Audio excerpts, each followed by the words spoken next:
네, 안녕하세요. 오늘 이제 보이시는 이 강의를 진행하게 될 임형철입니다. 일단 강의 제목처럼 오늘은 이 HS 코드가 완전 처음이신 분들을 대상으로 제가 설명을 드릴 거고요. 그리고 이제 이 코드가 뭐지 하고 생각하시는 것 자체가 관세사 시험을 준비하시려는 분들이기 때문에 이 HS 코드가 무엇인지, 그리고 이 코드가 관세사랑 무슨 과목, 무슨 연관이 있는지, 우리가 업무함에 있어서 어떻게 사용이 되는지, 그리고 그 결론적으로 어떻게 시험에 나오는지, 또 시험에서 이제 이게 어떤 연관성이 있는지, 그런 부분들을 아주 쉽게 제가 설명을 드리도록 하겠습니다. 그래서 우스갯소리지만 이런 유행어 따라서 제가 제목을 지어봤고요. 이제 이 공부하지 않으시는 분들은 HS 코드, HS를 본 적이 없을 거예요. 이거를 일상생활에서 어디서 볼 수 있을까요? 없어요. 어디에도 없습니다. 굳이 따지자면 해외로 물품 보내시는 분들이 우체국에 가서 우체국 특송 EMS 화물이라고 하는데, 우체국에서 이제 EMS를 보내려고 하면 우체국 직원이 송장을 쓰라고 합니다. 보내는 사람 누구, 받는 사람 누구 등등등을 쓰라고 하는데, 거기에 HS 코드 적는 칸이 있어요. 거기를 적어야지만 발송이 됩니다. 물론 아무렇게나 적어도 발송은 됩니다. 그래서 일상생활에서는 거기서 볼 수가 있고요. 그 외에는 전혀 볼 데가 없어요. 그 정도로 이 개념 자체가 무역 업무의 어떤 특화된 개념이고요. 어떤 국내 거래라든가 우리가 실생활에서 살아가면서 절대 볼 수 없는 그런 개념입니다. 그게 HS 코드, 하모나이즈드 시스템이라고 하는데, 그런 개념이고요. 제가 이걸 설명드리기 앞서서 이 HS 코드는 관점이 되게 중요합니다. 먼저 이 그림을 좀 보시면 빨간 토끼가 하나 있죠. 여기 토끼로 보이시죠? 빨간색 토끼가 있고요. 얘를 돌려보면 근데 노란색은 오리 같죠. 오리. 즉 같은 물품임에도 이렇게 보는 거랑 이렇게 보는 거랑 여러분들이 보시다시피 다르게 보인다는 겁니다. 토끼가 될 수가 있고 오리가 될 수도 있고, 그런 어떤 개념을 좀 생각하시고요. 두 번째 그림을 볼까요? 이것은 유명한 그림이죠. 뭐 My Wife and My Mother-in-Law라고 이게 원 제목이 되어 있는데, 뭐 아시겠지만 보시면 어떻게 보면은 마녀로 보입니다. 마녀. 이제 코가 이렇게 뾰족한 마녀, 눈은 좀 까맣게 되어 있고요. 또 어떻게 보면 이제 여인이 뒤를 돌아보고 있는 목덜미 같은 부분으로 보이기도 하죠. 역시 마찬가지로 착시 현상일 수가 있겠지만 똑같은 그림인데 다르게 보인다는 겁니다. 역시 중요한 것은 관점의 차이라고 보시면 되고요. 이거 마찬가지입니다. 그냥 사람 마주보고 있는 그림일 수도 있고, 그리고 어떤 뭐 트로피인가요? 그러실 수도 있고, 그런 걸로 화분인가요? 화병 같은 그런 내용으로 보일 수가 있습니다. 그래서 마찬가지로 관점의 차이죠. 제가 이 말씀을 왜 드리냐면, 이 HS 코드, 품목 분류라는 개념이 필요하게 된 이유가 바로 관점의 차이 때문에 생긴 거거든요. 어떠한 물품을 해외로 보내고 또 저쪽에서 어떤 물품을 내가 수입을 해요. 그럴 때 이 물품을 도대체 저 물품으로 봐야 될지 이 물품으로 봐야 될지, 그런 어떤 이슈들이 계속 생긴다는 거예요. 특히 내가 옆에 있는 사람에게 물건을 팔 때면 가서 설명하면 되죠. 이 물건은 저 물건이야. 설명하면 되는 건데, 내가 물건을 미국으로 보내고 유럽으로 보내고 반대로 아프리카에서 나한테 물건을 보내고, 이렇게 멀리 떨어져 있는 사람들끼리 물품을 주고받을 때 어떤 국경을 통과를 해야 되는데, 그 국경에서 이 물품이 A의 관점으로 B의 관점으로 서로 다른 나라에서 다른 관점으로 볼 수가 있다는 겁니다. 그러면 이제 무역을 하는데, 무역이라고 하는 건 이제 물건을 보내고 받고 또 공통적인 틀이 있고 규칙이 있어야 되는 건데, 특히 그 중에서 이제 물품을 분류하는 규칙이 서로 다르게 보일 수가 있다는 거죠. 그런 어떤 필요성 때문에 이 HS 코드, 품목 분류라는 개념이 생긴 거고요. 이건 이제 개념적인 내용인데 한번 물품을 들어가서 볼게요. 이거 아시죠? 키캣. 이거는 글씨처럼 비스켓일까요? 초콜릿일까요? 이제 이런 개념들이 생기기 시작한다는 겁니다. 제가 만약에 이 물품을 미국에서 수입을 했어요. 키캣을 수입하는데, 그럼 한국 세관은 얘를 비스켓으로 볼까요? 초콜릿으로 볼까요? 마찬가지로 제가 또 얘를 수출했어요. 프랑스 세관에서는 얘를 비스켓으로 볼까요? 초콜릿으로 볼까요? 뭐 어떻게 봐도 관계는 없어요. 근데 문제는 비스켓으로 갈 때 또는 초콜릿으로 갈 때 어떤 통관 절차라든가 세금이라든가 각각의 어떤 규정들이 달라진다는 거죠. 그럼 이거를 우리나라는 비스켓으로 분류하고 저쪽에서는 초콜릿으로 분류해 버리면 어떤 장단에 맞춰서 물건을 거래해야 될 것이며, 그러한 문제가 생긴다는 거죠. 대략 어떤 개념이 잡히시죠? 이런 물품도 있고, 두 번째 이것도 이제 제가 지금 보여드리는 사례들은 전부 다 해외 사례들입니다. 스파이더맨입니다. 이거를 수입을 하는데, 미국에 수입을 하는데, 이거를 과연 돌, 인형으로 볼지, 완구로 볼지, 뭐 인형이나 완구나 그게 그거 아니냐라고 물어볼 수 있는데, 구체적인 규정을 보면 인형이라는 것은 사람의 형체를 갖고 있는 그런 물품을 말합니다. 강아지 인형, 고양이 인형, 거미 인형, 사람 인형, 얘는 뭐예요? 사람이에요, 거미예요? 초능력자. 뭐 애매하다는 거죠. 또는 전체적으로 그냥 완구를 볼 것인지, 여러 가지 개념들이 또 생긴다는 거죠. 또는 이제 제가 비슷한 개념으로 제가 외국에 곰 인형을, 섬유로 되어 있는 곰 인형을 수출했어요. 그럼 수입국에서 걔를 또 인형으로 볼 것인지 섬유 제품으로 볼 것인지 우리나라와 저쪽과 또 기준이 다르다는 거죠. 옛날에 기준이 없었기 때문에. 그래서 이제 이런 물품들이 또 어디로 분류할지, 왜? 걔랑 나랑 또 관점이 다르니까. 왜냐하면 걔랑 나랑은 서로 다른 나라에 소지하고 있고 말도 틀리고 생각도 틀리고 모든 게 달라요. 그렇기 때문에 개념이 보는 관점이 다르다는 거죠. 비슷한 내용도 있습니다. 얘는 피자죠. 피자인데 얘를 그냥 어떤 나라에서는 그냥 피자라는 물품으로 분류를 할 수가 있고, 또 어떤 나라는 근데 얘가 피자지만 여기 주변은 이제 밀가루 도우로 되어 있으니까 밀가루 제품으로 분류할 수도 있을 것이고, 또 어떤 나라는 야 밀가루가 뭐 맛있어, 위에 봐봐 이렇게 고기 토핑이 많은데 고기 토핑으로 분류할 수도 있을 것이고, 역시 국가마다 다 다르다는 거예요. 왜? 분류하는 기준은 그 나라 마음이니까. 정해진 게 없었어요, 예전에는. 그렇기 때문에 피자를 수출입할 때, 스파이더맨 수출입할 때, 그런 키캣 수출입할 때 등등등 아주 많은 사례가 있어요. 또 어떤 게 있을까요? 우리 학교 강의실 책상을 가보면 이제 책상이랑 의자랑 붙어 있는 게 있습니다. 걔는 책상일까요, 의자일까요? 또는 휴대폰 케이스인데 겉에 테두리는 고무로 된 범퍼가 달려 있고 앞뒤에 유리가 붙어 있어요. 걔는 유리 제품일까요? 플라스틱 또는 고무의 케이스일까요? 그런 것도 있고, 또 어떤 물품들은 아주 오래된 물품이긴 한데 나무가 죽어서 돌하고 섞어져 버려서 화석이 돼버렸어요. 그럼 걔는 화석일까요? 나무일까요?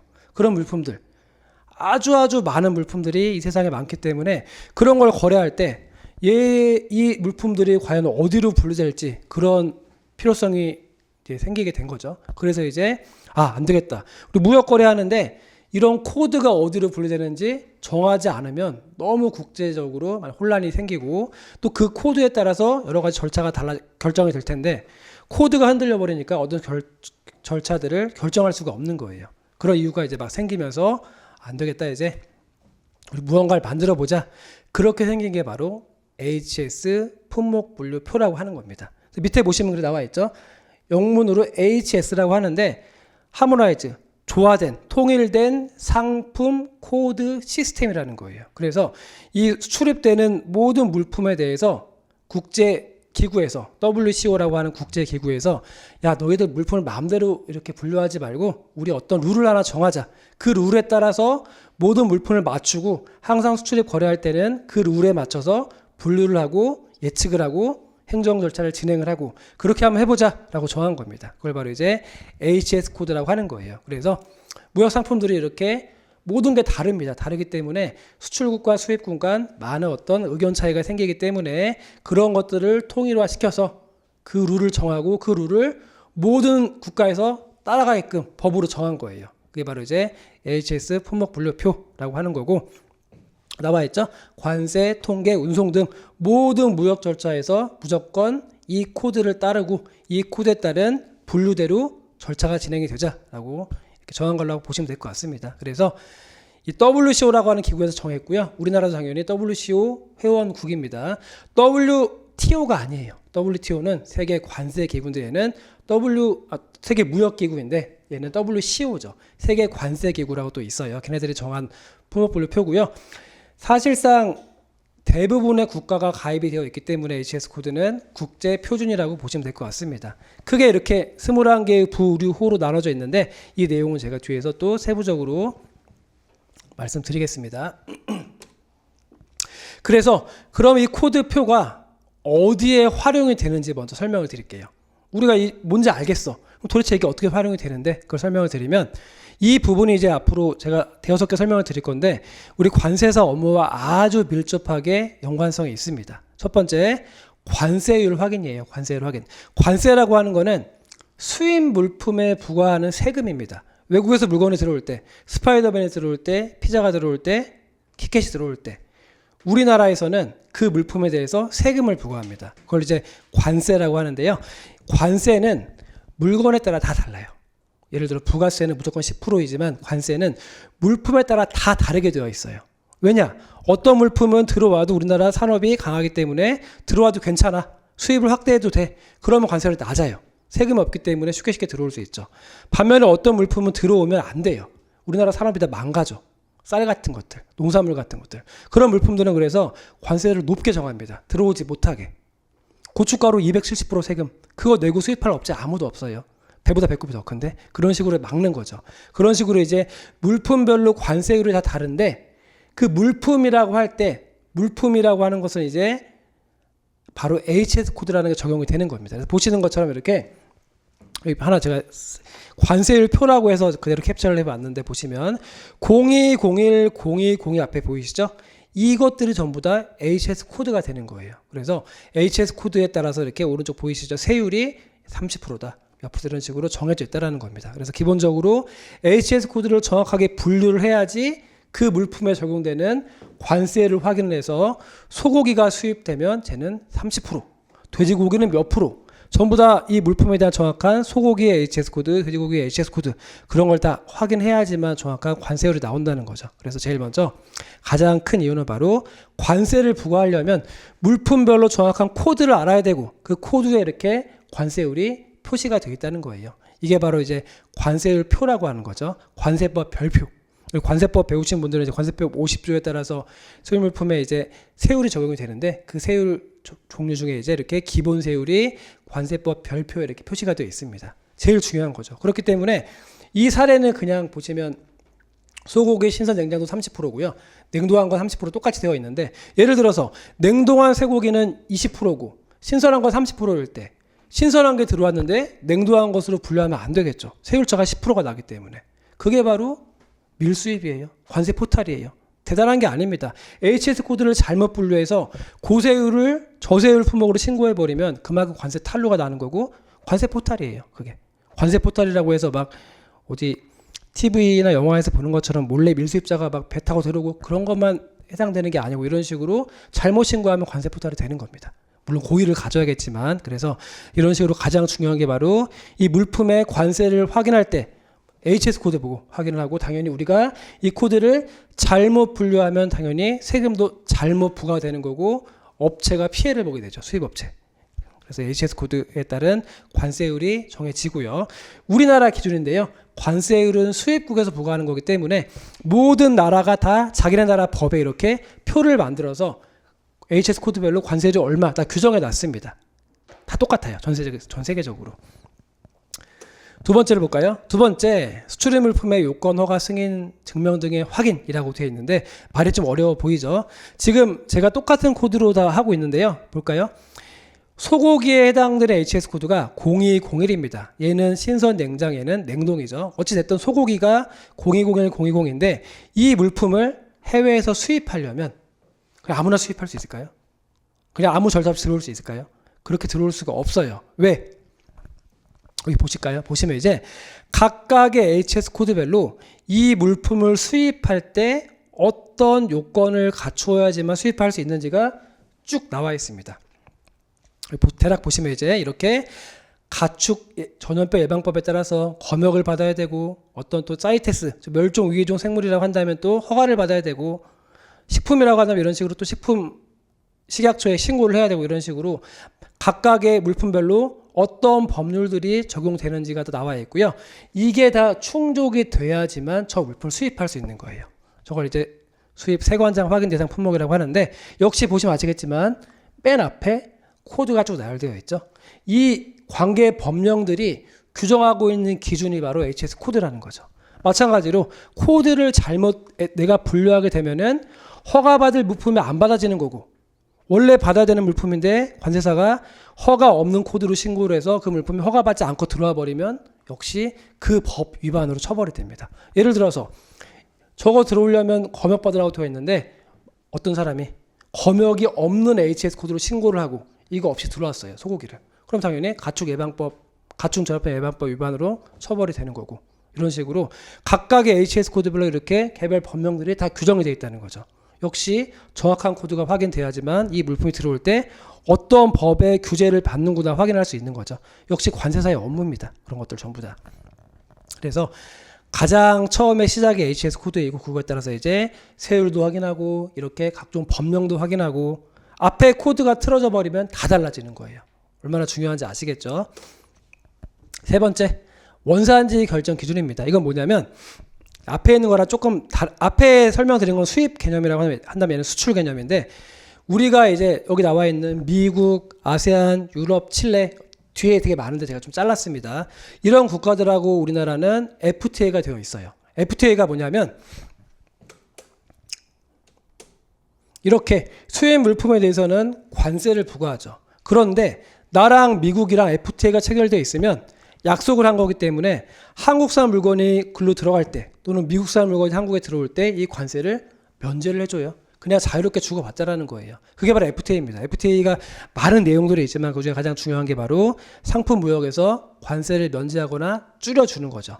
그게 FTA인데, 이제 우리나라 물품이 미국으로 수출을 하면서 미국 정부로부터 관세 면제 혜택을 받고 싶어요. 그러면 그 물품이 원산지가 한국이라는 걸 입증을 해야 됩니다. 그러면 그 입증을 할 때 그냥 내가 만들었으니까 한국산, 그렇게 될까요? 그게 아니라는 거죠. 역시 여기 보시는 것처럼, 너희들이 FTA를 받고 싶어? 그러면 그 물품이 원산지가 메이드 인 코리아라는 걸 입증을 해야 되는데 뭐 보고 입증할래? 그 기준이 바로 이 원산지 결정 기준이라는 거예요. 그래서 우리나라는 소고기가 수출이 많이 되지 않으니까 제가 반대로 설명드릴게요. 미국에서 미국산 소고기가 들어오는데 그 미국산 소고기는 여기 나와 있는 것처럼 이런 규정들을 충족해야지만 원산지가 미국이 되는 거예요. 이게 제 뭔지까지 설명을 드릴 수는 없겠지만, 그래서 이 원산지 결정 기준, 즉 물품에 대해서 FTA를 적용하기 위해서도 이렇게 HS 코드별로 국가별로 기준들이 다 나열되어 있죠.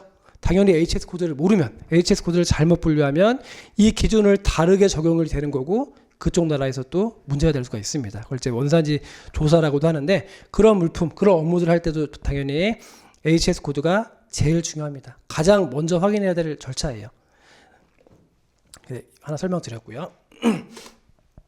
네 번째, 역시 수출 관련된 겁니다. 지금 말씀드린 것은 전부 다 관세사의 업무입니다. 여러분들 지금 공부하시는데 나중에 합격하셔가지고 이런 업무도 하시는 거예요. 고객사, 업체들의 의뢰를 받아서 FTA 업무, 환급 업무 다 우리가 하시는 거고요. 간이 정액 환급률 책정 기준이라고 되어 있는데, 이건 뭘까요? 이건 뭐냐면 뭘 환급해 준대, 뭘 돌려줄까요? 무언가 돌려주는 거예요. 즉 우리 회사가 수출 회사인데, 우리 회사가 이렇게 갈비를 수출하는 회사예요. 한우를 어디서 이제 소를 키워가지고 이제 도축한 다음에 갈비를 잘 포장을 해서 해외로 수출을 합니다. 그러면 한국 정부에서는 중소기업인데 한우를 잘 키워서 갈비를 많이 수출을 하고 있네. 그러면 수출 금액 10,000원당 10원을 준대요. 물론 되게 적어 보일 수도 있겠지만 그게 10,000원, 100,000원, 100만원, 1,000만원, 억원, 10억원이 돼버리면 금액이 커지겠죠. 이런 식으로 우리나라 관세환급 특례법에서 수출 중소기업이 물품을 제조해서 해외로 보내면 돈을 돌려줍니다. 돌려준다기보다는 돈을 지원해 주는 거예요. 그걸 바로 이제 간이 정액 환급이라고 하는 건데, 그거 지원해 줄 때에도 맨 앞에 보세요. HS 코드별로 다 얼마 정해져 있는 거예요. 어떤 업체가 갈비를 보내는데 우리 갈비는 뼈가 없는데, 뼈가 있는데 뼈 없는 갈비로 허위로 HS 코드를 수출 신고를 해서 허위로 무려 12배의 환급액을 받아먹을 수도 있겠죠. 당연히 HS 코드를 잘못 분류하면 환급액이 달라지고, 그런 업체가 환급 신청했을 때 HS 코드 잘못 분류해서 잘못 수출 신고하셨네요. 그동안에 5년 동안 120원 타먹으셨네요. 다 추징을 한다는 거죠. 그래서 이렇게 관세 환급 받을 때에도, 특히 간이정액 환급 받을 때에도 수출 물품의 코드를 정확하게 확인해야 되고, 이런 코드에 따라서 이런 환급액도 규정이 되어 있다는 것을 볼 수가 있습니다. 되게 중요하겠죠.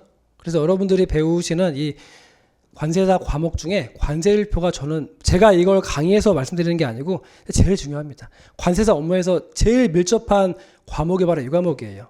다른 과목들도 물론 밀접할 수 있겠지만 다 자꾸 물어보세요. 덜합니다. 얘가 제일 밀접합니다. 거의 얘는 뭐 만족도 100%예요. 다른 것들은 뭐 10%, 20%, 뭐 내세법 아니 회계 같은 거 솔직히 10%도 안 됩니다. 업무하면서 회계 안 써요. 그렇지만 얘는 100%입니다. 100%. 그래서 제일 중요한 게 이 품목관리 과목이고요. 그 다음에 다섯 번째죠. 원산지 표시를 또 보겠습니다. 이건 이제 대외무역법에 나오는 내용인데요. 우리가 이제 여러분들 입고 계시는 옷들 뒤에 집에 가서 라벨을 한번 보세요. 다 메이드 인 베트남, 차이나 써 있겠죠. 국산 물품은 안 써도 됩니다. 하지만 수입산 물품에는 반드시 원산지 표시가 되어 있어야 되고요. 이거는 하고 싶어 하는 게 아닙니다. 법으로 대외무역법에 따라서 수입 물품엔 반드시 원산지 표시를 하도록 되어 있어요. 이거 안 하면은 처벌이 꽤 셉니다.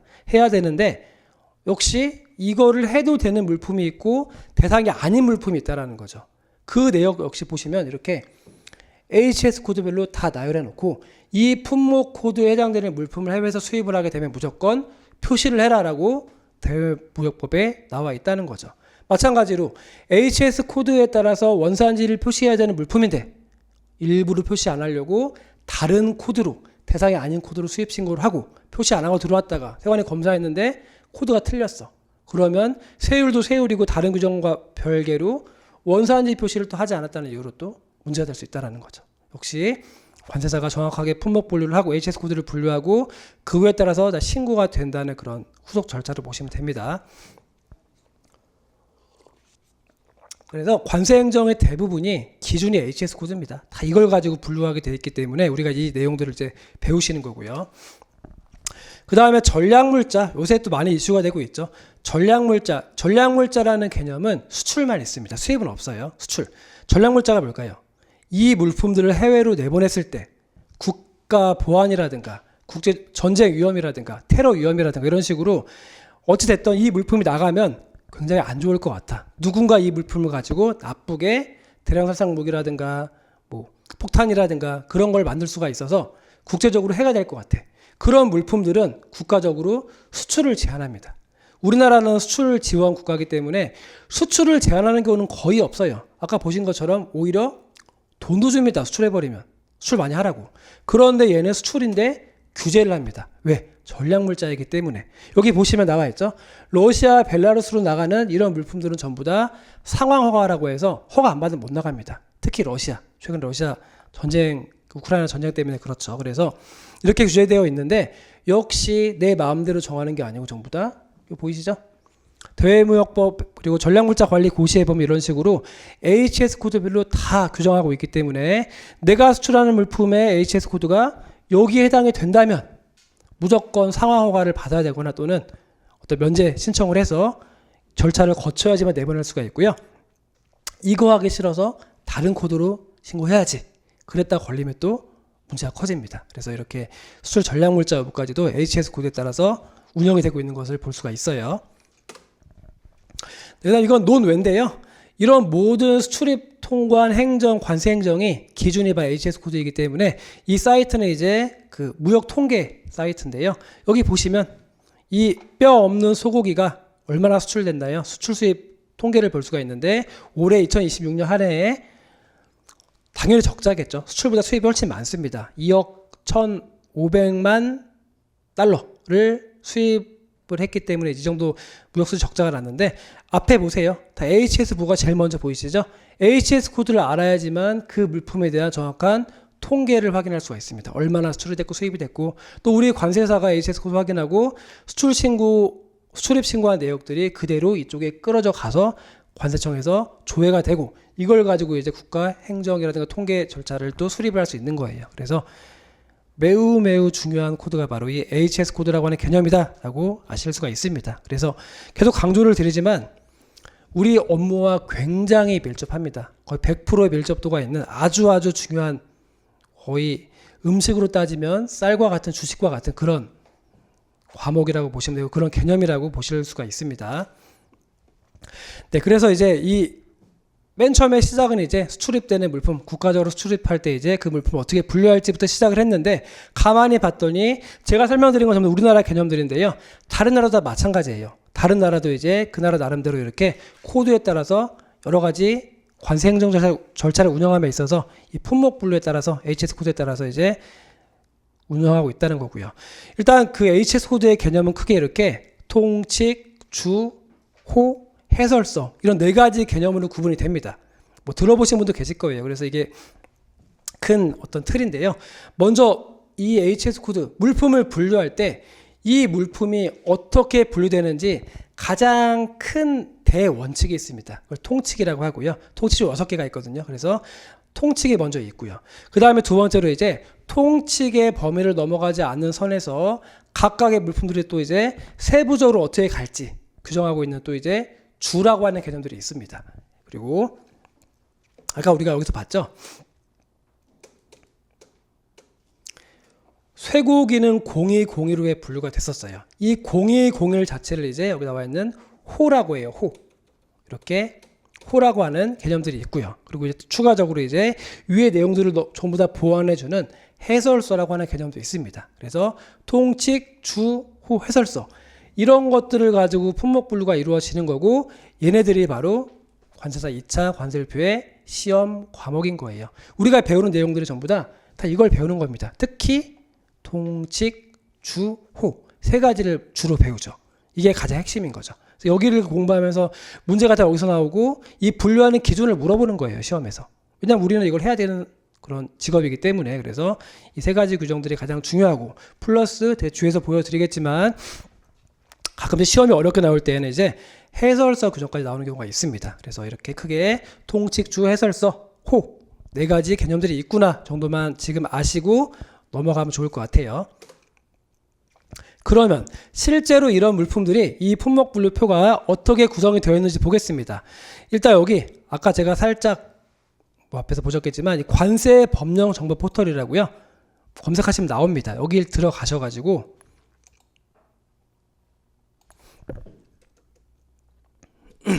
네, 이렇게 보이죠? 검색 다 하시면 나올 겁니다. 여기 들어가셔서 이제 여기에 보시면 이제 많은 정보들이 있는데 그 중에서 여기 세계 HS를 좀 보겠습니다. 네. 이게 이제 HS 분류표인데요. 일단 먼저 보셔야 될 것이 이 세상에는 정말 수많은 물품들이 있죠. 셀 수 없이 많은 물품들이 있는데 이걸 먼저 분류를 해야 됩니다. 분류를 해야 되는데 당연히 우리가 집에 있는 물품을 분류할 때 예를 들어 이사 갈 때에도 먼저 동생 방 물품, 엄마 방 물품, 아빠 방 물품 이런 식으로 분류하는 것처럼 먼저 이 세상에 수만 가지, 수천 가지 물품들을 먼저 크게 21개의 파트로 나눴습니다. 그걸 바로 대분류라고 하고요. 그걸 대분류라고 하는데 우리 관세일표에서 뭐라고 표현하고 있냐면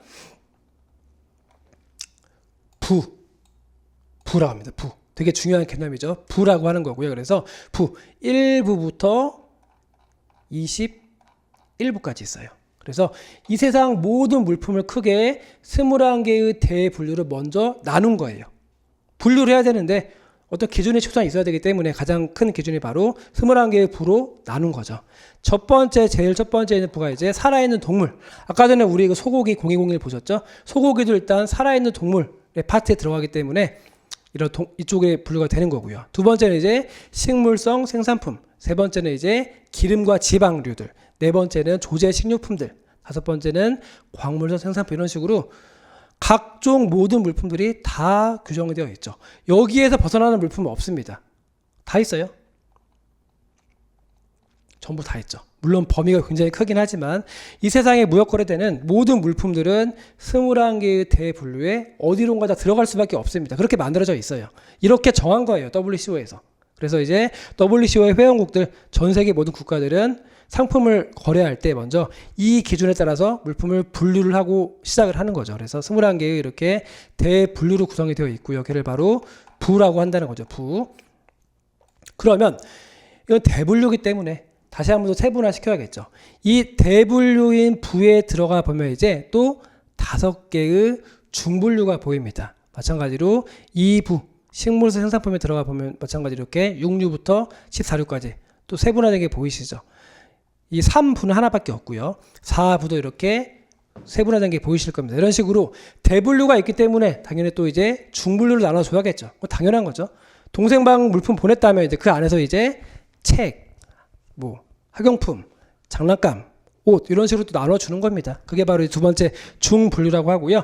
우린 이걸 뭐라고 표현하냐면 바로 류라고 합니다. 류라는 어떤 명칭을 쓰는 거예요. 그래서 HS 코드의 대분류는 부라고 하고 두 번째 분류는 이제 중분류를 류라고 하는구나 라고 좀 알 수가 있겠죠. 그래서 1부 쉬운 걸 먼저 볼게요. 1부에 보면 이제 크게 1류부터 5류까지 5개의 중분류로 나눠져 있고요. 첫 번째는 이렇게 살아있는 동물들이 분류가 되고, 두 번째는 고기들이 분류가 됩니다. 세 번째는 어류들이 분류가 되고요. 물에 사는 어떤 동물들. 네 번째는 이제 각종 낙농품이라든가 위에 어디에도 분류하지 않는 그런 물품들이 분류가 되고요. 다섯 번째는 이제 먹을 수 없는 다른 곳으로 분류하지 않는 물품들이 분류가 됩니다. 이렇게 되어 있어요. 그래서 어떤 동물성 생산품에서 유래된 물품은 무조건 여기에 분류가 됩니다. 분류가 안 되면 안 되는 거예요. 빠질 수가 없게끔 여기 구성이 되어 있습니다. 그래서 이쪽으로 6개 중분류를 볼 수가 있고요. 하나 더 들어가 볼까요? 이번 또 이제 소분류로 나눠지죠. 소분류. 그러면 1부에는 동물성 생산품이고 1류에는 살아있는 동물이었고, 그럼 1류를 들어가 보겠습니다. 들어가 보시면 이제 또 보이시죠? 이렇게 0101호에는 살아있는 말이 분류가 되고요.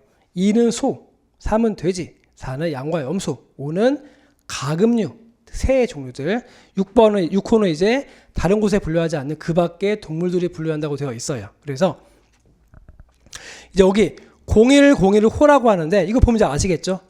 앞에 있는 두 개가 바로 아까 전에 봤던 그 류의 번호이구나 알 수가 있을 거고요. 2류도 볼까요? 아까 전에 봤죠? 2류는 첫 번째 쇠고기 이렇게 시작을 합니다. 그래서 앞에 있는 두 개가 바로 류가 해당이 되는 거고, 류에서 이제 또 1년번호를 쭉 붙인 거예요. 이렇게 구성이 되어 있습니다. 다 마찬가지예요. 이렇게. 그래서 이 세상 모든 물품을 21개의 부로 나눠주고 그 안에서 또 류로 구분을 하고 또 그 안에서 이렇게 호로 구분을 하는 겁니다. 그렇게 해서 대략 1220여 개의 호가 있어요. 이 세상 모든 물품을 크게 1200개로 세분했다라는 거죠. 아니, 이 세상에 물품이 얼마나 많은데 1200개로 되겠어? 당연히 안 됩니다.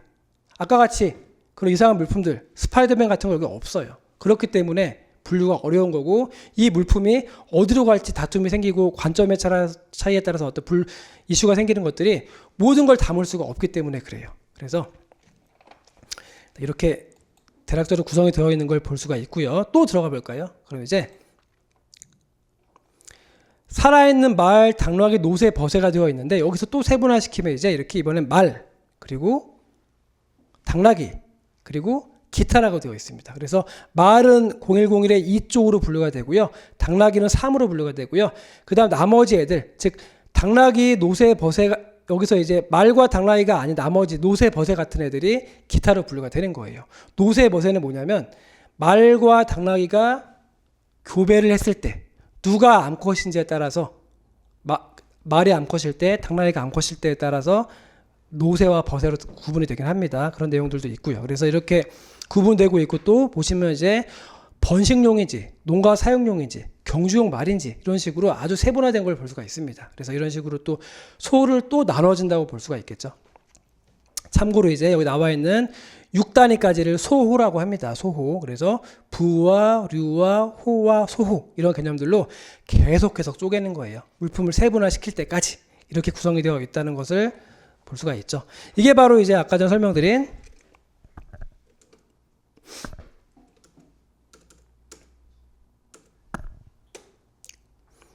이 호. 제가 호를 말씀드린 거예요. 호에 따라 이렇게 표기를 하고 있고요. 그 다음에 이제 여기서 제가 줄을 설명드릴게요.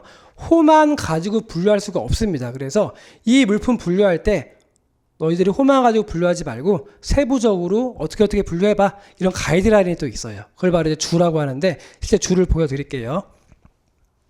이 류를 들어가시면 이제 류에 각각 호가 있고요.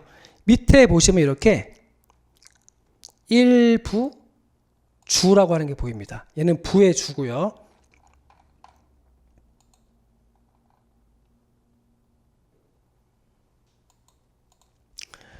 이 류에도 들어가 보시면 류에도 마찬가지로 류에도 이렇게 주1 이게 보이시죠? 이런 식으로 또 주가 또 있다라는 거죠.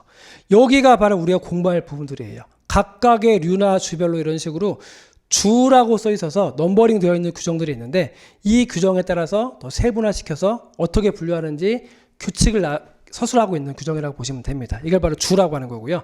이런 주들이 또 다 있습니다. 다른 거 볼까요? 20류에 들어가셔서 이렇게 보시면은 21류는 음료수, 주류, 식초가 분류가 되는데 주 1번, 주 2번, 주 3번 보이시죠? 이런 규정들. 이게 다 주입니다. 우리가 공부할 범위들이죠. 이런 것들을 공부하는 거예요.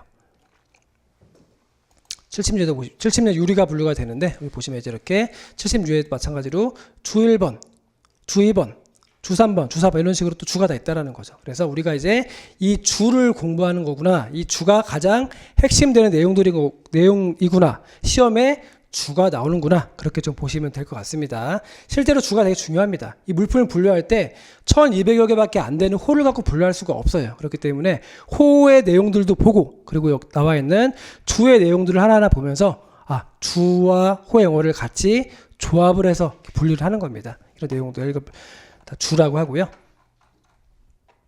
그럼 제가 뭐 쉬운 거 하나 알려드릴까요? 송아지가 수입이 되고 또 소가 수입이 됐어요.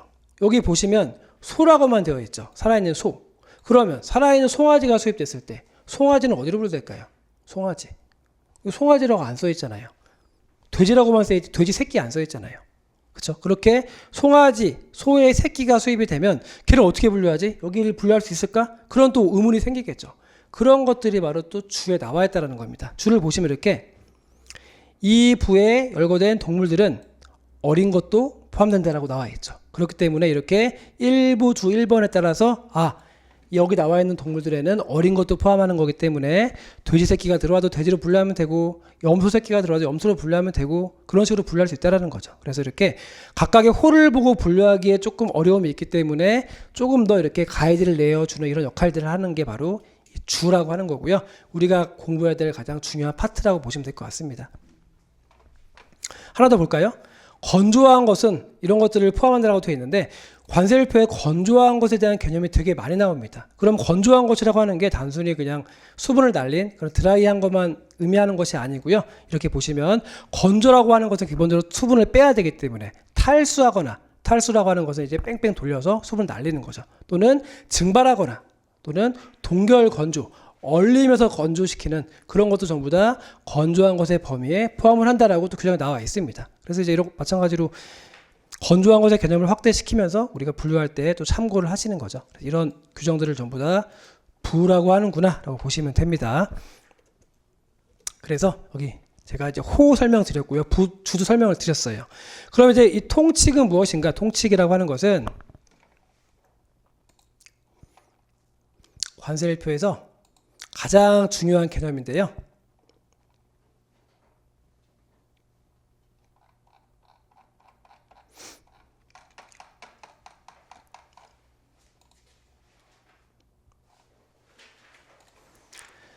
이 통칙이라고 하는 것은 이제 각각의 주규정들이 있다면 그 주규정들을 모두 아우르는 가장 큰 품목분류의 원칙이라고 보시면 됩니다. 그래서 통칙은 크게 여기 나와 있죠. 통칙 1부터 1, 2, 3, 4, 5, 6까지가 이제 국제 공통이고 7은 아닙니다. 7은 별 내용이 없어요. 그래서 통칙 총 6개가 있고요. 이 통칙은 이제 이 주규정과 호의 용어를 분류함에 있어서 가장 큰 내용들, 모든 것을 포괄하는 대원칙이라고 보시면 되고 또 굉장히 중요합니다. 시험에 무지무지 많이 나오고 있고요. 그래서 이런 통칙까지도 함께 공부하셔야 되고요. 관세일표 공부할 때 제일 먼저 배우는 게 바로 이 통칙입니다. 통칙을 제일 먼저 배우시는 거예요. 그래서 통칙 내용들도 보실 수가 있을 거예요. 이게 통칙이라고 하고요. 그러면 이제 네 번째 주 규정을 보완하는 해설서라고 되어 있습니다. 해설서. 이제 우리가 시험 범위는 정식으로 통칙, 주, 호 이 세 가지만 가지고 시험을 봅니다. 이게 원칙이에요. 그렇지만 해설서라고 하는 것들이 시험에 간혹 출제가 되고 있고 얘가 나오면 이제 어렵게 시험에 나오는 겁니다. 해설서는 무엇인가? 이 규정을 또 보시면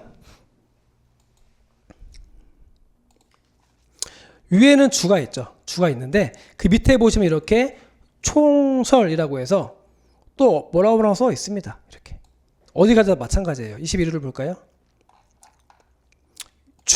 주가 여기는 세 가지 주가 있고요. 밑에 보시면 이렇게 또 총설 쭉 나와 있습니다.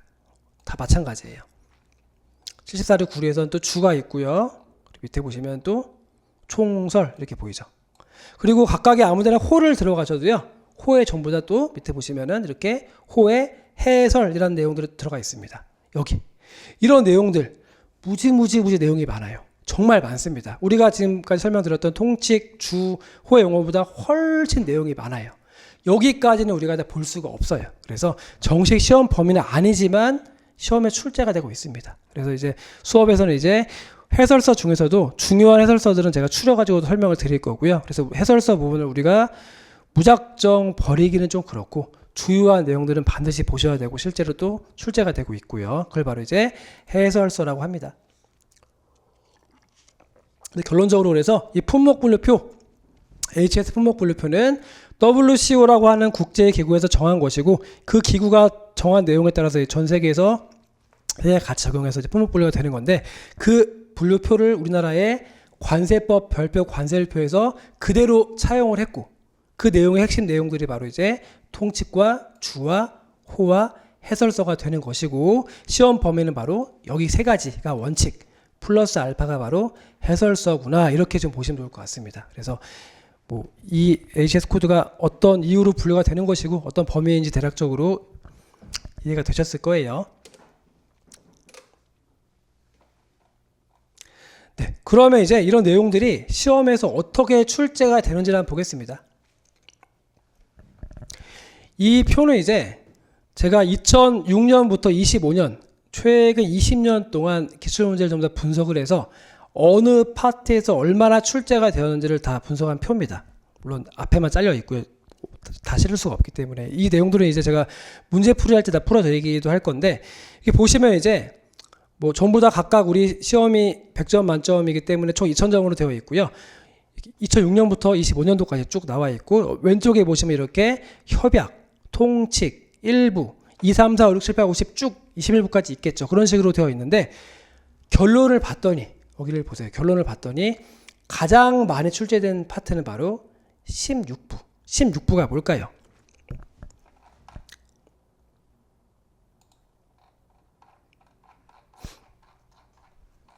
바로 여기입니다. 이 기계류와 전기기기 이쪽이 바로 16부고요. 16부는 크게 84류와 85류로 구성이 되어 있는데 이쪽에서 시험이 제일 많이 나왔습니다. 근데 보시면 많이 나올 수밖에 없는 게 아까 전에 봤던 1류는 되게 간단했죠. 85류 볼까요? 850 1호부터 854 8까지 854 9까지 이렇게 되어 있고요. 84류를 볼까요? 관세율표에서 가장 호가 많은 게 바로 84류입니다. 84류도 무려 87개의 호가 있습니다. 되게 많죠. 네. 그리고 주구 정도 한번 볼까요? 85류 주를 보시면 주도 아까 전에 봤던 것들은 하나씩밖에 없었는데 얘는 주도 무지무지 많습니다. 주 시작할까요? 주 1번부터 2, 3, 4, 5, 6, 7, 8, 9, 10, 11, 12 10이 되게 길죠. 소호주들도 있고 이런 식으로 내용들이 되게 많다는 거죠. 그래서 시험에도 많이 출제가 되고 있고 또 실제로 우리가 무역거래함에 있어서 이 HS 코드라는 게 정기적으로 개정이 되는데 대부분 개정되는 물품들이 반도체, 디스플레이 그런 첨단 장비들이기 때문에 이쪽이 당연히 중요하게 나올 수밖에 없는 거예요. 그래서 이쪽 16부가 가장 많이 출제가 되고 있고요. 무려 5분의 1, 19%가 기출문제 중에서 보니까 16부에서 출제가 되고 있습니다. 두 번째, 세 번째, 네 번째, 2등, 3등, 4등은 거의 대동소이하죠. 하지만 보시면 통칙 되게 중요하다고 말씀드렸죠. 통칙에서 10% 출제가 됐고요. 그 다음에 6부. 6부라고 하는 것은 이제 각종 화공업 생산품인데요. 6부도 보시면 내용이 되게 많습니다. 내용이 많다는 건 그만큼 출제할 확률이 높다는 거죠. 6부 보시면 이제 28류의 무기화학품부터 38류의 각종 화학공업 생산품까지 이렇게 이런 물품들 10%의 비율로 시험에 많이 출제가 되고 있고요. 그 다음에 많이 나오는 게 바로 또 11부. 11부는 섬유 쪽입니다. 섬유. 방직용 섬유라고 해서 섬유 쪽 역시 10% 규정이 10%의 비율로 해서 출제가 되고 있고요. 그래서 보시면 이제 11부도 되게 많죠. 11부 보시면 50류부터 해서 쭉 63류까지 내용이 되게 많죠. 하나 들어가 볼까요? 역시 호도 많고 주도 많습니다. 네. 그래서 이렇게 분량이 많은 물품 내용들이 당연히 중요하고, 보시면 아시겠지만 그런 식으로 중요한 파트들이 또 출제가 되고 있다는 걸 볼 수가 있어요. 그래서 이런 식으로 기출 문제를 쭉 살펴봤는데, 이 16부, 통칙, 6부, 11부 4개만 합쳐도 절반입니다. 절반. 우리 시험에 절반은 무조건 여기에서 출제가 되는구나라고 대략 볼 수가 있겠죠. 나머지 애들은 보시다시피 크게 비중이 크지는 않습니다. 그래서 4가지만 잘 공부하시면 되고, 그렇다고 해서 여기 아예 버리라는 의미는 아니고요. 4가지가 주로 출제가 되고, 또 여기서 많이 어렵기도 하고, 그렇기 때문에 이런 내용들을 좀 볼 수가 있고요. 그러면 실제 기출 문제가 어떻게 나오는지 한번 보겠습니다. 우리가 지금 관세 HS 코드가 무엇인지를 봤고, 그리고 이제 이게 우리 업무에서 어떻게 연결되는지도 살펴봤고요. 그리고 이제 각각의 주규정, 호혜 용어, 통칙, 해설서가 무엇인지도 살펴봤고, 얼마나 기술되는지도 봤습니다. 그럼 실제로 이 물품, 이런 내용들이 어떻게 출제가 되는지를 보면요, 크게 시험 문제는 3가지 유형이 있습니다. 큰 틀에서. 첫 번째, 바로 주와 호혜 용어를 물어보는 스타일, 이런 유형이 하나 있고요. 이게 뭐냐면 이거죠. 주와 호의 용어를 그냥 물어보는 겁니다. 시험에서.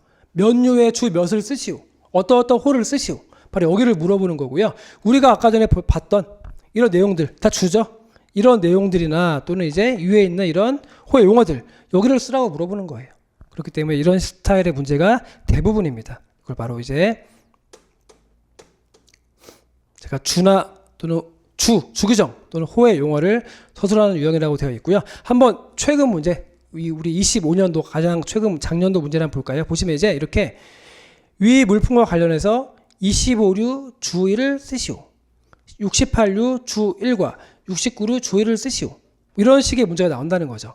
제일 쉬운 문제입니다. 제일 쉬운 문제. 말 그대로 25류 주 1을 쓰래요. 그러면 우리가 25류가 뭔가요? 토성류, 돌덩어리들이 분류가 되는 곳인데 25류에서 주 1번 얘죠. 얘. 이 규정을 쓰라는 겁니다. 외워서 이렇게 문제가 나온다는 거죠. 물론 25류의 주일이 제일 중요한 내용이긴 한데 이렇게 쓰라고 나온 거고요. 두 번째 문제 볼까요? 68류 주 1번 69류 주 1을 쓰세요. 마찬가지로 68류를 보시면 이렇게 주 1번 69류 도자기 주 1번 이런 것들을 쓰라고 먼저 나왔습니다. 그래서 제일 노멀하고 가장 기본적인 부분들이 바로 이 주규정의 주를 물어보는 문제. 그래서 제가 아까 말씀드린 것처럼 우리 시험법에는 바로 주를 공부하는 거고, 주를 정확히 공부하시고 이해하시고 암기를 해서 출제위원이 물어보는 그 주규정을 쓰시면 되는 거예요. 이게 가장 기본적인 문제 스타일입니다. 제가 개인적으로 좋아하는 스타일은 아닌데요. 너무 단답형 문제죠. 너무 또 암기를 요구하는 스타일이기 때문에 별로 좋아하진 않지만 이런 식의 문제가 나올 수가 있고요. 여기 문제 한번 살펴볼까요? 굳이 왜 25류랑 68류, 69류를 같이 물어봤을까요? 다 이유는 있습니다. 왜냐하면 25류는 그냥 가공하지 않는 어떤 돌덩어리, 모래 같은 게 분류가 되는 거고요. 걔를 가공하면 68류로 가는 거고요. 또 걔를 가공해서 도자기로 만들면 69류로 가는 겁니다. 그런 흐름들이 다 있다라는 거예요. 그래서 물론 이제 이건 너무 쉬운 문제였기 때문에 공부 조금만 하신 분들이라고 한다면 25류 물품이 68류가 가고 69류가 되고 그런 흐름은 누구나 알 수 있다라는 겁니다. 그래서 이렇게 관세일표 그 주규정들을 쭉 살펴보시면 수업 때 설명드리겠지만 물품들이 어떻게 가공이 되면 저기로 가고 일로 분류되면 저기로 분류가 되고 이런 식으로 큰 흐름들이 있습니다. 분류 기준에 따른 흐름들. 그런 흐름들을 캐치해서 잘 흐름을 이해하시고 그 내용들을 공부하시면 이렇게 시험에 그대로 나올 수가 있다는 거죠. 밑에 문제를 또 볼까요? 2024년도 문제인데요. 마찬가지입니다. 다음 규정 서술하시오. 16류 주 1번, 18류 주 1번, 20류의 국내주 또는 2009의 용어. 이걸 볼까요? 2009의 용어를 쓰래요. 2009니까 당연히 26겠죠.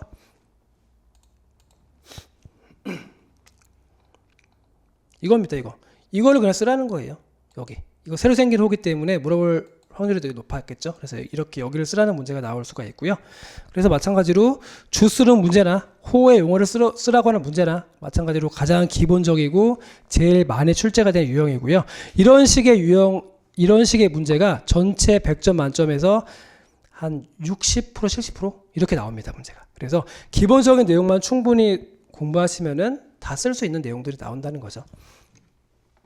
그래서 어떻게 보면 이제 이런 식의 비율이 높아지면 높아질수록 시험이 너무나 쉬웠기 때문에 조금만 삐끗하시면 확 떨어질 수가 있고, 이런 식의 시험 문제들이 내려가면 내려갈수록 시험이 더 어렵다고 느껴질 수가 있는 거고, 그렇게 좀 보시면 될 것 같습니다. 이 밑에서 마찬가지로 24루에 주를 쓰시오. 너무나 쉬운 기본적인 문제들이 제일 많이 나오고 있습니다. 두 번째 스타일을 볼까요? 두 번째는 이제 호의 분류 체계를 서술한 유형입니다. 얘는 무슨 말이냐면, 호의 분류 체계는, 문제를 볼까요? 문제를 보시면 이런 식으로 관세율표 96류의 분류 체계를 쓰시오. 호의 용어를 중심으로. 2009년도 문제를 또 보시면 이렇게 10류의 분류 체계를 쓰시오. 11류의 분류 체계를 쓰시오. 19류의 분류 체계를 쓰시오. 이런 식으로 어떤 분류 체계를 쓰라는 스타일의 문제가 나옵니다. 이 분류 체계는 뭐냐면 바로 얘를 다 쓰라는 겁니다. 20류의 분류 체계를 쓰라는 것은 2001호부터 9호까지를 쓰라는 거죠. 이렇게 호의 용어를 쓰라는 스타일의 문제를 바로 분류 체계 문제라고 하고요. 이렇게 해도 나오기도 합니다. 그래서 제가 계속 말씀드리는 게 주규정과 호의 용어를 공부하시면 대부분의 문제를 커버할 수 있다는 게 이런 내용들. 그리고 여기도 보시면 이제 10류의 분류 체계죠. 10류라고 하는 것은 바로 곡물이 분류가 되는 곳인데 몇 개 안 됩니다. 1001호의 1부터 8호에 이런 내용들을 쭉 쓰는 문제.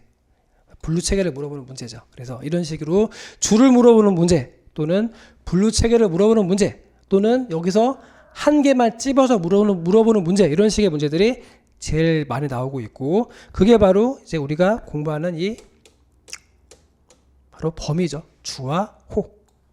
네, 그래서 여기가 가장 중요하다고 말씀드린 거고요. 가장 공부할 분량이 많은 게 바로 여기입니다.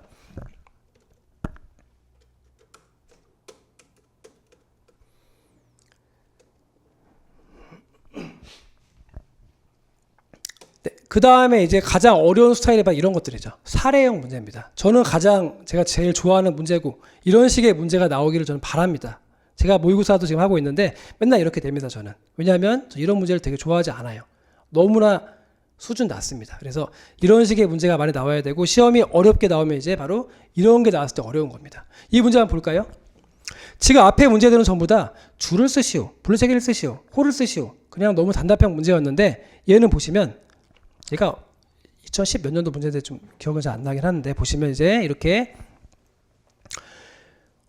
의류 중에 상반신용 의류로 예시된 해당 호를 표시하고 이 물품의 품목 분류할 때 차관 사항을 서술하세요. 첫 번째 문제 보시면 이제 이런 식으로 이런 규격이 있는데 이 규격을 보고 얘가 어디에 분류되는 물품인지를 쓰라는 거죠. 이런 식의 문제가 나올 수가 있고요.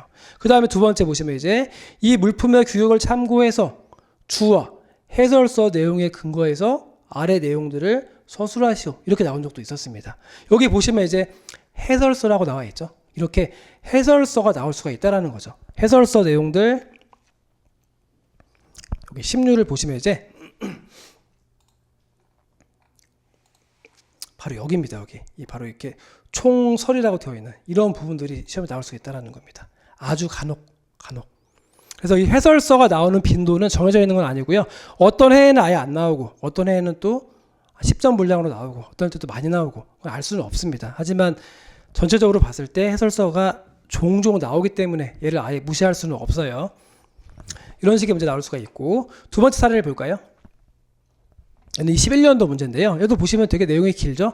뭐 전기 자동차 어쩌고 쭉 나와 있습니다. 이렇게 쭉 나와 있고요. 그래서 얘를 읽어보고 이제 이렇게 전기 배터리와 수소 연료 전지가 분류되는 호를 쓰고, 이런 그 모터의 부분품이 이런 것들이 어떻게 분류하는지를 통칙이나 주규정을 같이 참고해서 서술을 하시고, 뭐 그런 내용들 이렇게 나온다는 거죠. 그래서 얘는 이제 문제를 가만히 보면 주와 호의 용어를 쓰는 문제이긴 한데 이렇게 사례를 제시했기 때문에 앞에서 봤던 이런 거랑은 또 수준이 달라진다는 겁니다. 똑같은 규정임에도 불구하고 이렇게 나오면 푸는데 이렇게 나오면 못 풉니다. 수험생들이. 그래서 이렇게 나올 수도 있다는 거죠. 이게 굉장히 좋은 문제죠. 그래서 그리고 여기 문제 유형을 보시면 이제 이 전기 자동차는 기본적으로 87류에 분류가 되는데 자동차 쪽에 분류되는 87류에 분류가 되는데 내용을 보시면 이제 배터리, 전지, 모터, 복합 부품 집적 회로, IC 칩을 말하는 거고요. 또 수소까지. 수소는 28류에 분류가 되는데 이런 식으로 관세율표 전반에 다 흩어져 있는 물품들을 다 모아가지고 하나의 주제를 만들어서 문제를 만든다는 겁니다. 이렇게 나오면 이제 어렵죠. 내가 단답형으로 짧게 좁게 공부한 것들을 가지고 풀 수가 없다라는 겁니다. 이렇게 나오면 그래서 그 해는 시험이 어려웠다라고 하시는 거고요.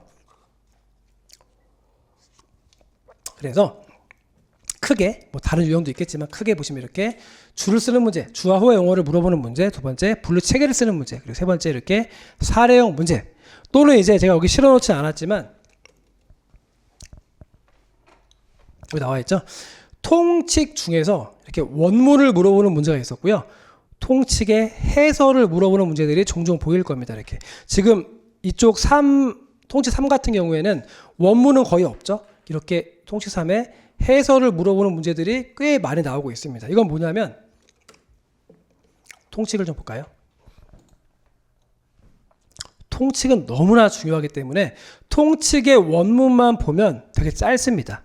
하지만 통칙은 이렇게 보시면 통칙의 해설, 통칙 1의 해설이고요. 통칙 2, 통칙 2의 원문은 이게 답니다. 이게 단데 해설 이렇게 있고요. 통칙 3, 원문은 이 세 개가 다예요. 하지만 밑에 해설 보이시죠? 통칙은 너무나 중요하기 때문에 원문 플러스 이렇게 해설서에서도 막 출제가 됩니다. 특히 통식은 그래요. 다른 파트들은 해설서에서 이제 좀 아주 일부만 출제가 되는데 통식은 대놓고 해설서가 막 나옵니다. 그래서 기출문제 보시면 이렇게 해설서의 사례들이 되게 많다는 걸 볼 수가 있고요. 특히 가장 중요한 게 3이기 때문에 통칙 3 해설서가 되게 많이 무려 42점의 배점으로 출제가 된 것을 볼 수가 있죠. 그래서 통칙은 뭐 원문은 당연한 거고요. 해설서의 모든 사례까지 다 공부하셔야 됩니다. 제일 중요합니다. 이쪽은. 그래서 보통 이제 관세율표 이론 강의가 시작을 하면 거의 2주간은 통칙만 합니다. 앞쪽에서. 거의 한 6시간 이상을 8시간, 9시간까지 통칙만 하기 때문에 뭐 수업 들으시면 나중에 아시겠지만 이전 파트들 다 공부를 잘 하셔야 되고요. 네, 그렇게 출제가 되고 있고요. 네, 그래서 제가 이제 HS 코드 품목 분류에 대해서 대략 설명을 드렸습니다. 근데 이제 이거는 관세사 법에 나와 있는 관세사의 직무 규정입니다. 그래서 우리가 이제 우리는 전문 자격사고, 전문 자격사라고 하는 것은 우리의 직업이 별도의 법이 있는 직업을 자격증을 말하는 거죠. 그래서 우리는 관세사 법이라고 하는 그 법에 따라서 우리가 이제 업무를 하게 되어 있고요. 관세사법 2조에 보시면 이렇게 관세사는 어떤 업무를 한다고 딱 나와 있습니다. 그래서 이 세상에 대한민국은 직업의 자유가 있는 국가이고 직업의 자유는 이제 헌법상에 나와 있는 자유인데 우리가 하는 일들은 법에 나와 있다는 거죠. 그 말은 관세사가 아니면 이 업무를 할 수가 없다라는 거예요. 왜 직업은 누구나 가질 수 있고 아무나 일을 할 수 있는 건데 법으로 막았다는 거죠. 그 말은 이 업무는 아무나 하는 거 나도 알겠는데 최소한 이 업무는 국가에서 일정한 자격을 갖춘 전문적인 지식이 있는 관세사만 하는 게 나을 것 같아. 그렇게 해야지만 관세 행정이라든가 수출입 무역에 있어서 원활하게 운영이 될 것 같아라고 국가에서 정한 겁니다. 그렇기 때문에 이 자격증이 관세사를 포함해서 전문 자격사라고 하는 게 이렇게 고유의 법이 있고 그 법에 업무를 정해놨기 때문에 누가 할 수가 없는 거죠. 우리만의 어떤 나쁜 말로 밥그릇이라고 하는데 우리만의 업역이 명확히 법으로 있기 때문에 그만큼 이제 프라이드를 가질 수 있는 거고 오래 할 수 있는 거고 내가 능력만 된다면 계속 할 수 있는 이유가 바로 이렇게 법이 있기 때문에 그렇죠. 이렇게 많은 내용들이 있는데 첫 번째가 뭔가요? 첫 번째. 수출 물품에 대한 세 번 세율의 분류. 세 번이 뭐예요? 세 번. 세 번. 세율의 번호를 의미하고요. 영어로는 HS 코드입니다. 수출입 물품에 대해서 HS 코드를 분류하고 그 코드별로 관세율이 얼마인지 분류하는 업무가 바로 관세사법에 나와 있는 관세사의 첫 번째 업무라는 거죠. 3번이 바로 HS 코드예요. 그렇기 때문에 가장 중요한 업무가 되는 거고요. 이 업무는 우리밖에 할 수가 없습니다. 변호사도 못합니다. 할 수가 없어요. 그래서 우리밖에 할 수가 없고, 그리고 이제 제가 맨날 말씀드리지만 이 HS 품목 분류를 우리처럼 공부하는 직업은 이 세상에 관세사밖에 없습니다. 아무도 이거 공부 안 합니다. 뭐 엄두도 낼 수 없겠지만 관세사 시험에만 HS 품목 분류가 있고요. 물론 원산지 관리사의 시험에도 살짝 있긴 객관적으로 있긴 하는데, 그런 거 말고 우리 같이 공부하는 직업은, 이 과목을 우리 같이 공부하는 직업은 우리밖에 없는 거고요. 세관 직원들도 이거 공부 안 합니다. 물론 세관 직원에 임용이 되면 이제 교육받을 때 살짝 듣긴 하겠죠. 하지만 우리처럼 이렇게 심도 있게 보진 않기 때문에 뭐 관세사에 저는 제일 꽃이라고, 제일 프라이드 있는 과목이라고 말씀을 드릴 수가 있고요. 나머지 내용들도 많이 있지만 나머지 내용들은 이제 관세법에 의거한 어떤 절차나 어떤 업무라고 보시면 되고, 기본적으로 이 3번 분류, 세율의 분류를 이제 우리가 하고 있구나, 그걸 좀 보시면 되고요. 그래서 이제 많은 분들이 많이 얘기하시는 거죠. HS 코드 외우면 돼. 그렇게 따지면 모든 과목 다 외우면 됩니다. 내가 잘 외워. 타고났어. 다 외우세요. 수업 듣지 말고 그냥 외우시면 됩니다. 주일반부터 다다다다다다다 외우시면 돼요. 하지만 그게 안 되죠. 사람이 그렇게 될 수가 없고, 무턱대고 외우라고 하면 이제 아까 나와 있는 그런 규정들, 예를 들어서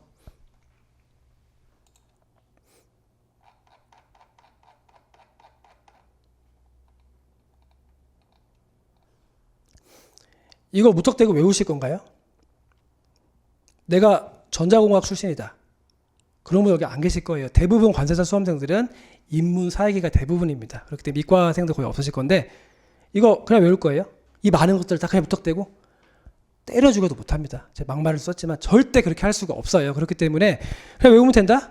아닙니다. 그렇게 외우시면 안 되고, 일단 이 내용들을 정확하게 숙지하시고 이해하시고 흐름을 보신 다음에 그 다음에 암기가 들어가야 되는 거지, 무조건 외우는 게 아닙니다. 대부분의 외우다가 이제 포기하시는 분들은 물어보면 설명을 못하고 본인이 이해를 못했습니다. 내가 이해를 하지 못했는데 당연히 재미가 없을 것이고, 재미없는 걸 외우다 보면 자꾸 까먹을 것이고, 시험 보면 점수 안 나오고, 그거 반복, 에이 안 해, 그렇게 되는 거예요. 그렇기 때문에 이 과목은 당연히 외우는 거 맞죠. 그렇게 따지면 모든 2차 논술형 시험은 다 외우는 겁니다. 외우는 건 마지막 단계인 거고, 처음에 이제 얘를 이해를 하시고 흐름을 잡으시고, 아 이게 이런 거구나, 이 규정이 이런 필요성에 의해서 적혀 있는 거구나, 무역 거래할 때 이 제품이 생산될 때 거래될 때 이 규정이 그래서 있는 거구나, 그런 것들을 머릿속에 넣으시면서 처음에 이제 크게 흐름을 보시고 숲을 보시고 그렇게 접근하셔야 됩니다. 그렇게 보시다 보면 이제 여러 번 이제 이 리뷰를 하시다 보면 이제 대략 흐름이 보이고 길이 보이거든요. 그걸 계속 반복을 하시면 나도 모르게 이제 대략 설명이 됩니다. 이 내용들에 대해서. 그때 외워주시면 탄력이 붙는 거죠. 외우는 건 그때 외우는 거예요. 그때. 처음부터 외우라는 게 아니죠. 그렇기 때문에 절대 무턱대고 외우시면 안 되고, 기본 수업 2달 받으시고, 요새 3달이죠, 3달. 그리고 이제 2달간 혼자 공부하시면서 충분히 숙지하시면서 이걸 머릿속에 집어 넣으시고, 그 다음에 조금씩 이제 보시면서 이걸 이렇게 쌓아 나가시는 거예요. 그렇게 보셔야 되는 거지, 무조건 외운다? 네버. 절대로 안 됩니다. 절대로. 못 외웁니다. 이런 내용들은 솔직히 다 마찬가지이긴 한데, 특히 HS가 무슨 정말 암기의 신만 볼 수 있는 과목처럼 조금 오해를 하시는데, 결국에 외워야 되는 게 맞죠. 하지만 아무것도 모르고 다다다다 외우는 분하고 기본적인 내용을 다 이해한 다음에 내가 어느 정도 말로 설명할 수 있는 경지에서 외우는 거하고는 차원이 다릅니다. 두 번째 후자는 까먹었어도 쓸 수가 있어요. 첫 번째 분은 까먹으면 한자도 붙습니다. 내용도 모르는데 어떻게 쓸 거야. 하지만 뒤에 두 번째 사람은 까먹었어도 대략 써집니다. 그것만 해도 충분한 거죠. 그래서 소위 이제 2차 시험에서는 썰을 푼다고 하는데, 왜냐하면 써야 되기 때문에 딱 뭐가 안 나왔을 때 막 뭐 쓰다 보면 이렇게 써지거든요. 그 썰을 푸는 과목들이 무역실무나 관세법 같은 거 썰을 풀 수가 있어요. 특히 무역실무는 뭐라도 씁니다. 관세율표 한자도 못 씁니다. 솔직히 공부 안 하면 한자도 못 써요. 과목 자체가 그래요. 전자집적회로 다이오도 어떻게 쓸 거예요? 내가 뭘 아나? 못 써요. 못 써. 그렇기 때문에 분명히 어떤 이해를 하시고 흐름을 잡으신 다음에 그렇게 접근하시면 절대 무턱대고 외우는 과목이 아니고 또 의외로 재밌습니다. 이게 지금 여러분들이 모르시기 때문에 그런 건데 얘를 보시면 되게 재밌어요. 되게 재밌고 이제 우리가 업무할 때 수출입 통관이 주 업무이기 때문에 수출입 통관이라고 하는 것은 이제 물건을 해외에 보낼 때 수출 신고하고 들어올 때 수입 신고하는 거잖아요. 그러면 관세사는 그 물품이 뭔지 다 봐야 됩니다. 그 현장에서 가장 잘 봐야 되고 그 물품을 여러 가지 물품을 다 보기 때문에 어떤 물품에 대한 이해도가 있어야 되고 즉 얇지만 넓은 지식이 필요하다는 거죠. 그런 지식을 쌓는 데 있어서 이 관세율표 내용을 공부하시면 이제 이 세상 모든 물품 5만 가지 물품에 대해서 다 얇고 넓은 지식이 생긴다는 겁니다. 그런 지식과 여러 이것저것 검색을 하시고 공부하시면서 이 규정을 보고 분류하는 거거든요. 그래서 이게 어떻게 보면 이제 자연과학이라고도 볼 수가 있는데 법 과목 플러스 약간 자연과학이 섞여 있는 과목이 바로 관세율표 과목이에요. 그래서 어떤 형식은 법의 형식으로 취하고 있지만 각각의 내용들은 그 물품의 생산 과정이라든가 거래 형태라든가 그런 것들을 알아야지만 이해가 될 수 있는 거고 그런 것들을 이제 수업 때 들으시고 아, 이 규정이 저렇게 해서 있는 거구나. 그걸 이해하시면 되는 겁니다. 그래서 절대 그냥 외우는 과목 아닙니다. 두 번째, 시험에 나올 게 정해져 있습니다. 이게 무슨 말이냐면 우리 2차 뇌과목을 보는데 나중에 공부하시다 보면 제일 쉬운 게 바로 관세율표입니다. 제일 쉬워요. 왜냐하면 분량이 제일 적습니다. 이렇게 많은데요. 하지만 나와 있죠. 나올 게 정해져 있습니다. 이상한 규정 안 나옵니다. 다 정해져 있고 그것들만 중점적으로 보시면 대부분 시험은 거기에서 나옵니다. 그렇기 때문에 나올 때가 정해져 있고 문제 유형도 정해져 있고요. 의외로 양이 되게 적어요. 무역 실무 같은 거 관세법보다 훨씬 적습니다. 그래서 처음에는 조금 접근하기 어려워 보이지만 내용을 충분히 이해하시고 정확한 암기가 되시면 하다 보면 별게 없네? 내용이 잘 요약이 되네? 그 시간에 다른 거 공부해야지. 이렇게 하시는 분들도 많고요. 그래서 이 과목이 어떤 뭐 전략 과목을 하시는 분들도 많습니다. 그래서 너무 두려워하지 마시고요. 그 다음에 세 번째, 싫어하지 말아줘. 얘를 그냥 무작정 외워버리면 정말 보기도 싫습니다. 꼴도 보기 싫어요. 내가 보기도 싫은데 그걸 또 외워야 돼. 공부가 되겠어요? 당연히 안 되겠죠. 그런 분들은 시간만 날리는 겁니다. 그래서 특히 다른 과목은 모르겠지만 이 과목은 싫어하시면 안 돼요. 일단 얘가 한번 좋아해 볼까? 마음가짐이라도 좋아해 볼까라고 접근하셔야 되고 그런 마음가짐으로 보시다 보면 재미가 느껴지고 재미가 느껴지면 이해가 되고 그러다 보면 어느 정도 암기가 되고 시험관 모의고사가 잘 나오고 그렇게 선순환이 되는 거예요. 그렇기 때문에 절대로 싫어하지 마시고 왜냐하면 제일 쉬운 과목이기 때문에 그래서 그런 것들을 좀 기억하셔서 우리가 뭐 관세사 시험에 있는 과목이지만 정말 저는 계속 강조를 드리지만 제일 자신감을 가질 수 있는 관세사만의 제일 핵심 과목이 바로 이 품목분류 과목입니다. 그래서 여기를 잘 공부해 주시고요. 이제 10분 정도 하고 끝내겠습니다. 그래서 이제 잠깐 강의 설명을 좀 드리면 저는 이 교재로 진행을 할 거고요. 여기 교재 요약본 하나 붙여놨는데 이렇게 기본적으로 우리가 공부하는 파트는 주와 호의 용어이기 때문에 이렇게 주규정들을 다 나열해 놓고 있고요. 저는 제일 강조 드리는 게 여기 조그맣게 보이시죠? S라고 써 있는 것들, A라고 써 있는 거 보이시죠? 이 규정들이 대략 430여 개 정도 될 거예요. 물론 이렇게 짧은 것도 있고 긴 것도 있는데 이 규정들이 아까 말씀드린 것처럼 정해져 있습니다. 나올 것들은. 즉 중요한 애는 다 정해져 있다는 거예요. 걔네들은 제가 무조건 S를 다 표시해 놨고요. 그 다음 애들은 A로 표시해 놨고 그 다음은 B, C 다 표시를 해놨기 때문에 그것들만 보셔도 됩니다. 저는 자신 있게 말씀드려요. 그것만 보시면 되고요. 그냥 여러 가지 규정들을 보면서 어떤 게 중요하지 막 다 외워야지 절대 그렇게 하시면 안 돼요. 그렇게 하시면 내 에너지만 쏟고 효율은 안 나가고 시간만 날리는 어떤 우를 범할 수 있기 때문에 중요한 게 정해져 있고 중요한 부분들은 제가 이렇게 표시를 다 해놨고 또 수업 때도 이 부분들을 굉장히 집중적으로 말씀을 드릴 거기 때문에 어떤 이제 효율적으로 공부하시기에는 굉장히 책 내용이 잘 되어 있습니다. 두 번째, 책 보시면 아시겠지만 얇습니다. 책이 얇아요. 책은 두꺼우면 안 됩니다. 왜냐? 우리 시험은 써야 됩니다. 내가 머릿속에 아는 게 아무리 많아도 쓰지 못하면 아무 의미가 없어요. 1차랑 다릅니다. 1차야 뭐 모르더라도 이렇게 OX, OX 해서 해도 되고 뭐 찍어도 되는 건데 2차 과목은 써야 되기 때문에 내 머릿속에 있는 것을 잘 요약해서 아웃풋이 다 나가야 되는 건데 책이 두껍고 교재가 많고 해버리면 그걸 정리하는데 너무 힘들어요. 왜냐하면 내가 쓸 것은 정해져 있고 걔를 빨리 만들어서 머릿속에 집어 넣어야 되는데 그런 요약 서머리가 되게 중요한 게 바로 2차 시험인데 그러기 위해서는 책이 얇아야 돼요. 책이 얇아야 되고 핵심적인 내용만 쏙쏙 들어가 있어야 되고요. 그 다음에 관세율표 시험은 어차피 주를 쓰는 겁니다. 주 이상의 내용을 쓸 게 없어요. 뭘 쓸 거예요. 무역시험도 아닌데.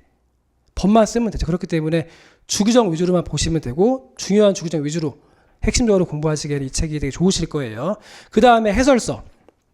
제가 아까 해설서 규정도 봐야 된다고 말씀드렸는데 공부 안 해보신 분 아시겠지만 해설서 규정이 너무나 방대하기 때문에 어딜 먼저 볼지 잘 모르십니다.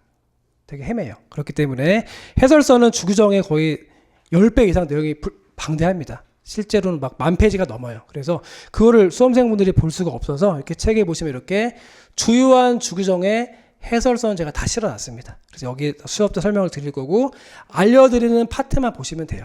다른 거 보지 마세요. 이 책에 해설서 들어가 있습니다. 책의 분량은 얇지만 불필요한 거 빼고 또 필요한 해설서들은 또 충분히 들어가 집어넣어 놨고 그리고 또 품목분류 과목이라는 것 자체가 되게 생소하기 때문에 얘는 뭐 티셔츠 제가 붙여놨지만 어떤 특이한 물품들 좀 규정으로 상상이 안 되는 물품들은 제가 전부 다 그림을 집어넣어 놨기 때문에 뭐 공부하시기엔 굉장히 수월할 거라고 생각이 됩니다. 그래서 이 책은 원래 제가 공부할 때 제가 만든 책인데 그걸 버리고 있지 않다가 나중에 어떻게 몇 년 후에 강의하게 되면서 이걸 제가 조금 개조해서 만들었더니만 좋게 나온 것 같아요. 그래서 지금도 쓰고 있고요. 교재는 이걸로 진행할 거고요. 네, 여기 뭐 좀 뻘쭘하지만 제 얼굴 나와 있고요. 그래서 되게 쉽게 수업을 제가 진행할 거고 그리고 이제 말씀드린 것처럼 요약을 잘하고 중요한 것만 핵심적으로 진행할 겁니다. 불필요한 거 저 안 합니다. 그리고 계속 말씀드리지만 버릴 거는 버립니다. 시간을 날릴 수가 없어요. 그리고 제가 지난번에 학원 설명할 때 설명드렸지만 과목 바뀌어요. 여러분들. 최대 3년, 2년 빨리 붙으셔야 됩니다. 지금 공부 시작하시는 분들이 그래요. 그래서 그런 걸 고려해서 굉장히 핵심적으로 좀 요약해서 타이트하게 수업을 진행하고 또 그런 어떤 산출물이 또 책이기 때문에 이렇게 진행하시면은 이 관세율표 과목을 여러분들 공부하시는데 큰 도움이 될 거라고 생각이 됩니다. 그래서 이제 일단 뭐 관세 HS 코드가 무엇인지부터 시작을 해서 이게 왜 시작이 되었는지 그리고 각각의 규정들 호외용어, 주규정, 통칙 같은 거 살펴봤고요. 그리고 이제 이 HS 코드가 우리 업무에 어떻게 필요한지 그리고 실제 기출문제에 어떻게 활용되고 있는지 공부하는 방법들 같은 것들을 제가 짧게 한 1시간 10분 정도 한 것 같은데 좀 이제 공부하실 때 도움이 되셨으면 좋겠고요. 그리고 이제 지금이 4월 달이 시작이 되었는데 내년 시험 또는 내후년 시험을 합격하고 싶으신 분들은 딱 지금이 진입 타이밍입니다. 지금부터 2차를 먼저 시작을 하시고 2차 시험 쭉 하시다 이제 1차 하시고 해서 최대 베스트 동차 안 되면 그 2년 차로 해서 합격하시는 걸 목표로 해서 과목 바뀌기 전에 꼭 합격하셨으면 좋겠습니다. 네, 고맙습니다.